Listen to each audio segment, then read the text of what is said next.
I want to draw some inspiration from one of my clients. I do tutoring.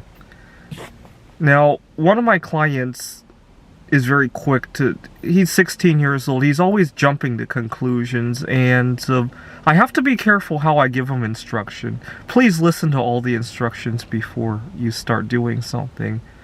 One time I was helping him install GCC on his computer, C++ compiler. And I knew that the installation was tricky to do, and I really had to resist the temptation of just grabbing the computer from him because I wanted him to actually read what was on the screen.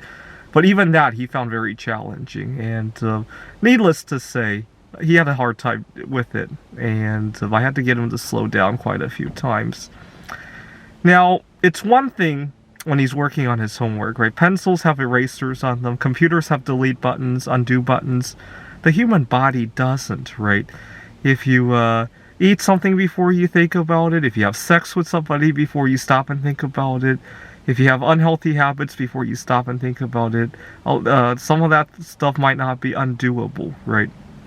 So, one thing I noticed about my student, because I've been to his home a couple of times, he's 16 years old, I've been to his home a few times, and one thing that always hits me is his home is full of all sorts of healthy foods and healthy lifestyles, and yet he's a little bit overweight, on the side of being overweight.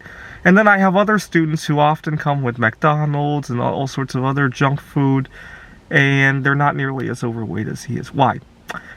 I think because of his impulsive action. He doesn't really think through before he eats, I would imagine. I've never really seen him eat, but I could just imagine how he behaves with lifestyle kind of matters, just given what I see with his homework. I'm going to work with him today, and I'm going to have a fun time with getting him to listen before he acts. But one of the first things I learned when I started correcting my eating disorder back in early 2020, my resolution in 2020 was to normalize my relationship with food. One of the first lessons I learned is I can always eat it later. See, when I'm having a really bad craving, to remind myself that I'm very fortunate to live in a society where that food will be just as available tomorrow, next week, next month, as it is today.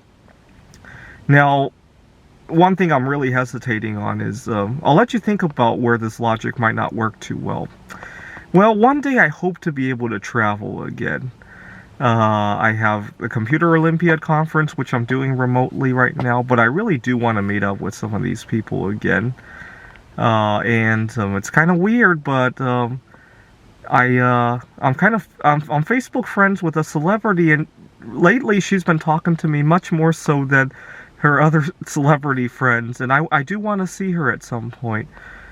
The problem is how I'll handle by eating there, because I love to use the philosophy I can always eat it later to delay eating. Sometimes I'll literally delay a food craving by days and weeks and months. I really can't do that when I'm traveling, though, if that food is not available back home, which is what, well, it's one of the things that has kept me from traveling again ever since the end of the pandemic.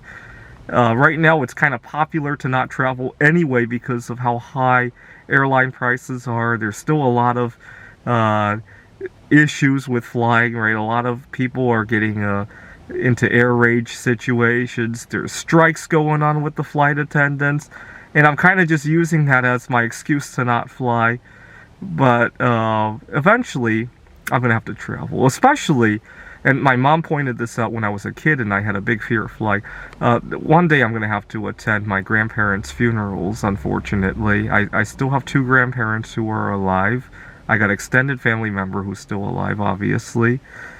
But I'm going to have to think hard about how I handle that. I think I'm going to handle it in 2 different ways. Number one is to recognize that aside from food, there are a lot of interesting things the other localities have, right? And second, to remind myself that hopefully I'll come back here at some other point in my lifetime, and by not abusing food, I'll probably have more trips in my lifetime because I'll live longer, right?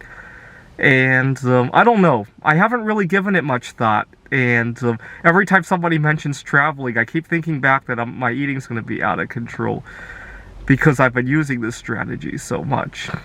Anyways, you can always eat it later. You can always have sex with somebody later. You can always try your impulsive homework ideas later, right?